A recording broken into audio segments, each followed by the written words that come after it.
Once upon a time, two brothers, John, who was the older brother, and Michael, the younger brother, lived on adjoining farms. They had always gotten along with each other pretty well, but one day they had a terrible argument.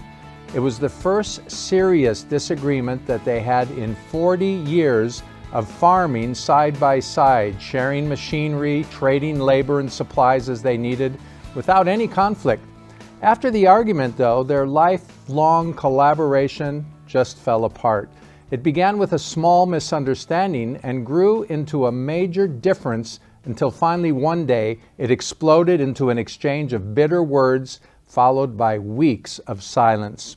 One morning there was a knock on John's door. He opened it to find a man holding a carpenter's toolbox. The man asked if there was any work that the older brother John needed to have done on his farm. "Perhaps you have a few small jobs here and there that I can help with," he asked. John told him yes, there was a job that he needed help with.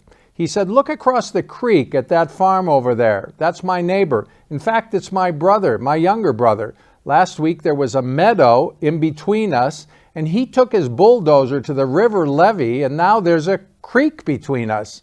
He probably did this to spite me," he told the carpenter, "but I'll do him one better. See that pile of lumber over by the farm? I want you to build me a fence, an 8-foot fence, so I won't need to see his face or his farm anymore." The carpenter told John that he understood the situation. "Show me where the nails are and give me the digger, and I'll do a job that pleases you."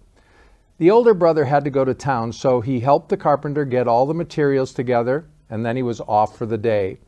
The carpenter worked hard all day, measuring, sawing, nailing, and just about sunset, when the older brother returned, the carpenter had just finished his job.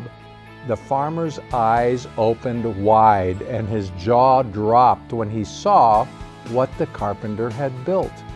There was no fence there at all. It was a bridge stretching from one side of the creek to the other. It was a piece of fine work, handrails and all, and his neighbor, his younger brother, was coming towards them with his hands outstretched. As he was coming over the bridge, he yelled out to his older brother, "You are quite a fellow to build this bridge after all I've said and done." The two brothers stood at each end of the bridge and then slowly walked and met in the middle with a warm embrace. They turned to see the carpenter hoist his toolbox onto his shoulder, and John said, "No, wait, please stay for a few days. I've got some other projects for you." The carpenter answered back and said that he'd love to stay on, but that he had to leave. There were many other bridges that needed to be built. Can you think of any bridges in your life that need to be built? There's a quotation by a renowned theologian which I think illustrates the point of this little story. It says, "To forgive is to set a prisoner free and discover that the prisoner was you." Forgiveness doesn't erase the past, but it looks upon it with compassion.